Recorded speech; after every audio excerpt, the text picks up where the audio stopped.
आज मैं दूसरी जंग अजीम के सबसे कम उम्र जंगजू की हकीकी जिंदगी की कहानी पर मबनी एक फिल्म की वजाहत करने जा रहा हूँ जिसका नाम सोल्जर बॉय है। आगे बिगाड़ने वाले देखो और देखभाल करो। फिल्म की शुरुआत रूस से होती है जहाँ 3 अफराद का एक खानदान दरिया के किनारे बैठकर अपने वक्त से लुत्फ अंदोज होता है। इनमें से सबसे छोटा सरगेई एलिविशकोफ अपने बड़े भाई और वालिदा के सामने एक दरख्त की चोटी पर होने के बारे में फख्र करता है जब अचानक जर्मन लड़ाका तैयारे सर के ऊपर से उड़ते हैं। माँ अपने बच्चों को जल्दी से झाड़ियों में छुपने को कहती है, लेकिन 6 साला बच्चे का दावा है कि वो खौफजदा नहीं है और एक गिलियर से जेट को मारता है। सबको हैरत में डालकर वो जेट तैयारों को निशाना बनाने और उन्हें फटने का इंतजाम करता है, लेकिन जब वो अपने इर्द गिर्द देखता है तो इसका खानदान गायब था। सरगेई ख्वाब से खौफजदा होकर उठता है और अपनी माँ को पुकारता है। तभी किसी ने इसके दरवाजे पर दस्तक दी। इसे इसकी माँ समझकर वो इसकी तरफ भागता है, लेकिन एक पड़ोसी औरत घबराकर आती है। वो उसे जिंदा रखने के लिए खुदा का शुक्र अदा करती है और इसे मतला करती है कि इसकी माँ और भाई मर चुके हैं। छोटा लड़का समझ नहीं सकता कि वो क्या कह रही है और अपनी माँ का इंतजार करने के लिए घर में रहना चाहता। औरत उसे बताती है कि जर्मनों ने उन पर हमला किया है और इसे भाग जाना चाहिए। तभी कुछ सिपाही उनके घर के करीब पहुंच गए। औरत सरगेई को खिड़की से बाहर भागने पर मजबूर करती है, लेकिन इसके साथ शामिल होने से पहले इसे गोली मारकर हलाक कर दिया जाता है।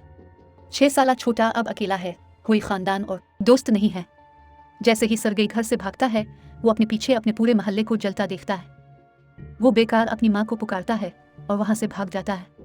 थोड़ी देर भागने के बाद वो जंगल के बीच में पहुंच जाता है। छोटा बच्चा अपनी माँ को पुकारना शुरू कर देता है कि वो इसे ले आए क्योंकि वो खो गया है।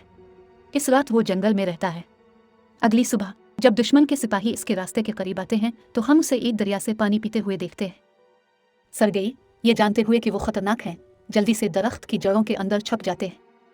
जब कोई सांप करीब आता है तो वो चौंक जाता है, लेकिन एक लफ्ज भी नहीं बोलता, अब भागता है। सरगेई सांप से ज्यादा फौजियों से डरता है। फौजी दरिया के किनारे खाते हैं और चले जाते हैं, जिसके बाद सरगेई अपना बचा हुआ खाना लेकर रात भर खा जाता है। ताहम दिन के इख्तिताम तक छोटा लड़का थक चुका है। उसने 2 दिन से मुनासिब खाना नहीं खाया है और बगैर किसी मंजिल के चल रहा है। वो लंगड़ाते हुए गिर जाता है, लेकिन चलना नहीं रोकता। में वो जंगली बीर देखता है और उन्हें खा जाता है, लेकिन इसी वक्त इसके पीछे एक धमाका होता है जिससे वो हैरान रह जाता है। लड़के को चक्कर आता है और वो अपने पीछे आने वाले किसी को फरेब देना शुरू कर देता है। ताहम ऐसे हालात में भी वो बहादुर खड़ा होता है और इस शख्स को बताता है कि इसके पास राइफल है और वो खौफजदा नहीं है। वो आगे लंगड़ाता है, लेकिन थोड़ी देर बाद बेहोश हो जाता है। जब वो सो रहा था 2 सिपाही इसके करीब आए। ये मंजर रूसी फौज के अड्डे तक पहुंचता है जहाँ कमांडर कजिमसूफ अपने गश्ती सिपाहियों का इंतजार कर रहे हैं। वो इस छोटे बच्चे के साथ आते हैं जो जख्मी और कमजोर है। जब फौजियों ने दावा किया कि वो इसकी तरफ हैं, छोटा लड़का खुलकर अपना तारुफ कराया। फौजी इस वक्त हंसते हैं जब बच्चा कमांडर से हाथ मिलाता है और तजवीज़ करता है कि वो भी अपना तारुफ कराए। फौजी छोटे बच्चे के साथ प्यार महसूस करते हैं और उसके गिर्द चक्कर लगाते हैं। वो उसे पानी पिलाते हैं और खिलाते हैं, यहाँ तक कि दूसरी सूरत में सर्द कमांडर बच्चे की देखभाल करता है। कातिया नामी नर्स सरगेई के जख्मों पर मरहम रखती है और उसकी शख्सियत से भी मुतासिर है। बच्चा इससे अपने जख्मों पर टैंक खींचने को कहता है क्योंकि वो बड़ा होकर सिपाही बनना चाहता है। जख्मी फौजी भी बच्चे से बात करते हैं और हल्का महसूस करते हैं। सरगेई कमांडर की बंदूक और उसके बीच से मुतवज्जे है। कमांडर भी छोटे लड़के के तमाम सवालात का जवाब देता है और गोलियां निकालने के बाद उसे अपनी एजाजी पिस्तौल से खेलने देता है। सरगेई इसे अपने पेट पर खींचा हुआ टैग दिखाता है और खुद एक फौजी होने पर फख्र करता है। लड़का बहुत जल्द ठीक हो रहा है। नर्स कातिया कमांडर से लड़के को बटालियन के साथ रहने की इजाजत देती है, लेकिन वो इससे मुत्तफिक नहीं। ये दावा करता है कि यह महफूज नहीं रहेगा। वो सरगेई को यतीम खाने में भेजना चाहता है। फौजियों ने अपना सारा फारिग वक्त सरगेई के साथ गुजारा। दिन भर उसके पास बहुत से लोग आते हैं। वो इसे दूर से अपने घर वालों की तरफ से भेजा गया खाना लाते हैं और यहाँ तक कि उसे अपनी दूरबीन से खेलने देते हैं। एक दिन एक सिपाही कमांडर के पास जाता है और इससे कहता है कि लड़के को बटालियन में रहने दिया जाए। फौजियों का इस बच्चे के साथ गहरा ताल्लुक बढ़ गया है और वो इसे अपना समझते हैं। इसकी मौजूदगी उनके सीने से जंग का बोझ उतार देती है। ताहम कमांडर अपनी हिफाजत के लिए लड़के को यतीम खाने भेजने पर बजिद है। अगले दिन दुश्मनों ने हमला किया और बहुत से फौजी जख्मी हुए। सरगेई को यतीम खाने में ले जाने के लिए एक गाड़ी आती है को खबर देता है और उसे तोहफे के तौर पर एक लकड़ी का एजाजी पिस्तौल देता है। लड़का बदले में इसे गिले लगाता है।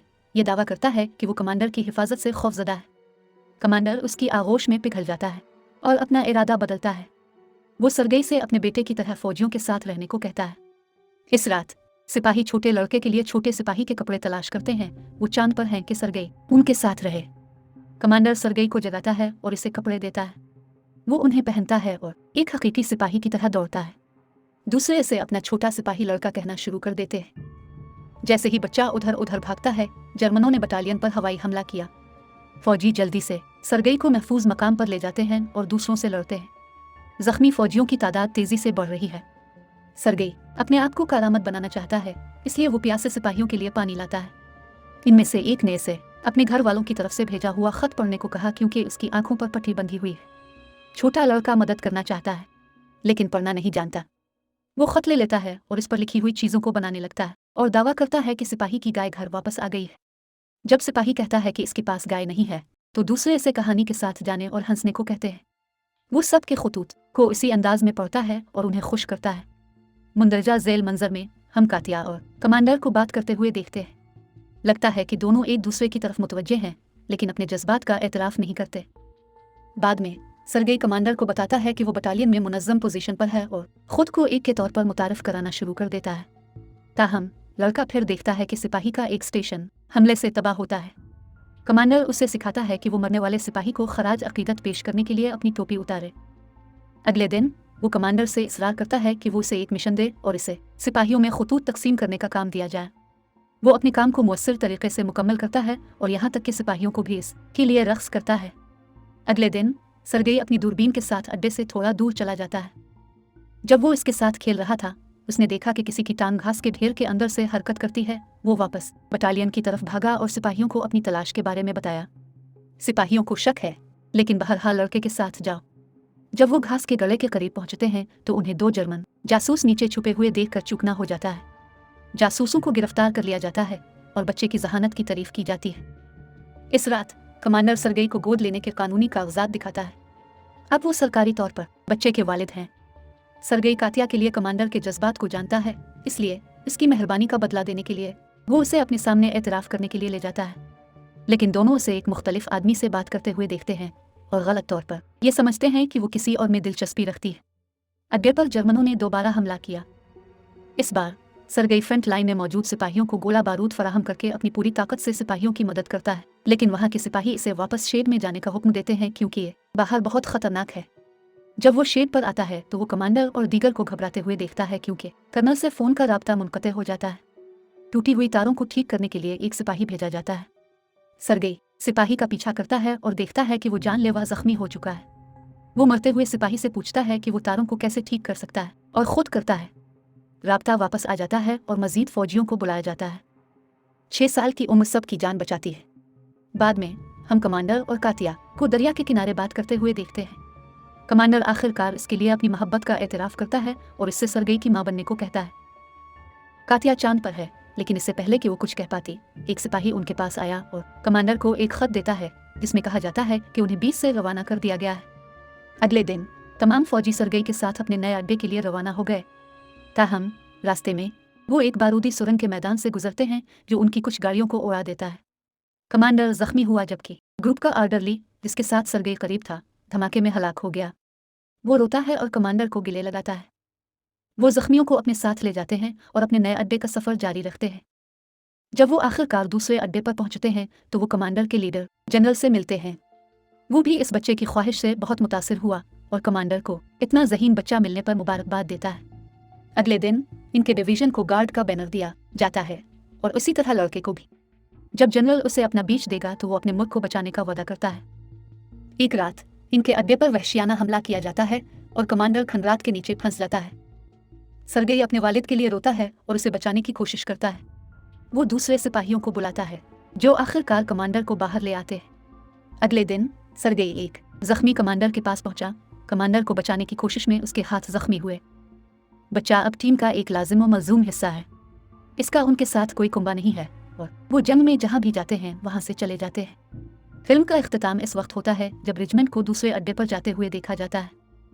पस मंजर में एक आवाज़ बयान करती है कि इसने स्टालिनग्रेड की जंग में भी हिस्सा लिया और सिपाहियों के साथ पोलैंड पहुंच गया। वो इस वक्त दुनिया के सबसे कम उम्र सिपाही के तौर पर जाने जाते हैं और उनकी बहादुरी की अफसानवी दास्तान अब पूरी दुनिया में सुनने के लिए फैली हुई है। इस तरह की मजीद वीडियोज़ के लिए सब्सक्राइब करें, नोटिफिकेशन ऑन करें और चैनल की मदद के लिए लाइक करें। देखने का शुक्रिया।